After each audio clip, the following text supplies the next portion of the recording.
some of the people that follow your ministry on the internet, they get kind of frustrated with their own local pastor, and they have this desire for their local pastor who's shepherding the same flock. He preaches in the same pulpit every Sunday. He's going expositorily through a book, and they want their pastor's pulpit ministry to look like your itinerant ministry with the passion and the zeal that you preach, and they want their pastor to basically be a copy of Paul Washer. What advice would you give a young man that's feeling that way? They know not what they ask for. Listen, sometimes I'll walk out of a church, and when I'm standing there with the pastor and shaking people's hands, and they're walking by, I have heard people come up to me and say, I've never heard anything like that. That was more truth than I've heard in 5 years, and I would just, man, I wish we could hear preaching like that in this church. That's just the devil. I mean, that is so wicked to say that to that man. Or they'll say, we've never heard these truths before. Well, just let me share with you something of when I was a pastor in Peru. When I was a pastor, I learned that men did not learn things because they heard it once. If I was going to teach on a certain doctrine or a certain thing, I would teach on it for months at a time. And when I would finish teaching on it, exhausting everything that I know, I would teach on it. I would invite godly Peruvian pastors and godly missionaries who I felt would be a great blessing to the church. I would have them come and teach on the same subject.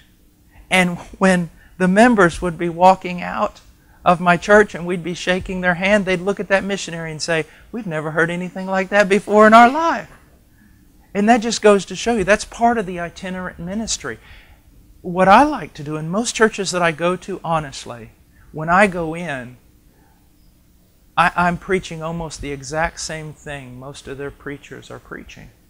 Now, maybe in a different way, but it more confirms their ministry than anything else. Another thing, I was asked to preach for about 3 months in a little tiny church and last year in Alabama. And oh, I loved it. I loved it. I kind of was their interim pastor for 3 months.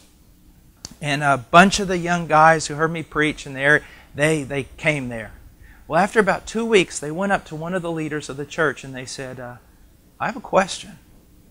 And the leader said, what? And the leader happens to be a very good friend of mine. They said, has Brother Paul changed his ministry? Has he compromised? Is something going on in his life? And they said, well, why? The man said, why? He goes, well, his preaching is so different. And you're saying that's because he's gone from this itinerant preacher mode to pastor mode, to feeding sheep on a long-term basis. Now, but I want to warn the pastors, expository preaching and preaching through a book, if it's boring, you're not doing it right. I mean, how can you preach through the book of Ephesians without zeal? You know, how can you do this without it having an impact on people? So I want to look at it from both sides, because there are a lot of pastors out there, they're not feeding their sheep. I mean, you know, here's the thing I'd like to recommend. Several years ago, many years ago, Warren Wiersbe wrote a book, Walking with the Giants. And in there, he's got all these short, one-page, page-and-a-half testimonies of men and women of God that have been used down through the ages. And you know, I kept that book by my study for so long. You want to know why? Pastor, listen to me.